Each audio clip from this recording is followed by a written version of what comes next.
अगर आप भी चाहते हैं कि LSB प्रेजेंट ऑफिशियल के वीडियो सबसे पहले आप तक पहुंचे तो लाल बटन को दबाकर चैनल को सब्सक्राइब जरूर करें और साथ में बेल आइकन को दबाना ना भूलें।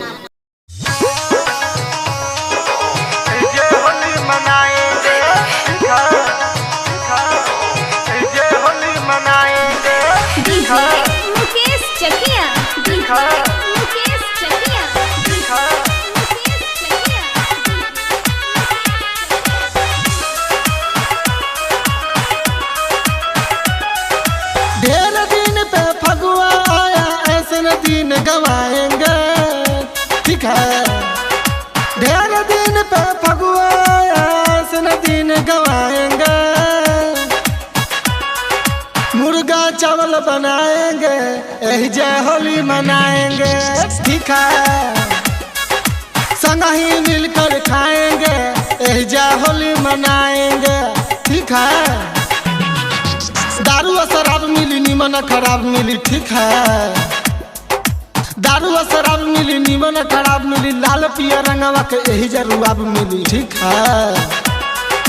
200 से आई भंगिया पिलाई, हाथवा में बोतल गिलासवा ली आई, ठीक है। बड़े बड़े पिचकारी लेके रंग गुलाल उड़ाएंगे, ठीक है। बड़े बड़े पिचकारी लेके रंग गुलाल उड़ाएंगे,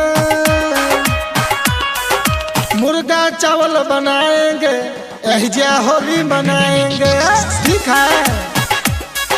संग ही मिलकर खाएंगे यही जय होली मनाएंगे, ठीक है।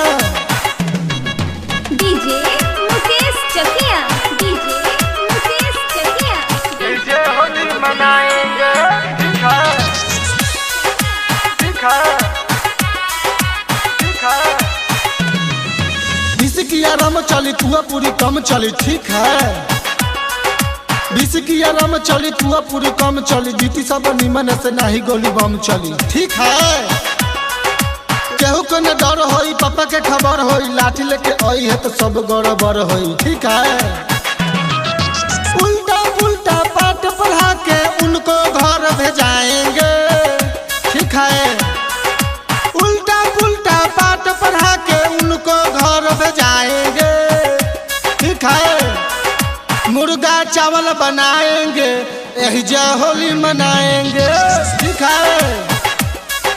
संग ही मिलकर खाएंगे यही जय होली मनाएंगे, ठीक है।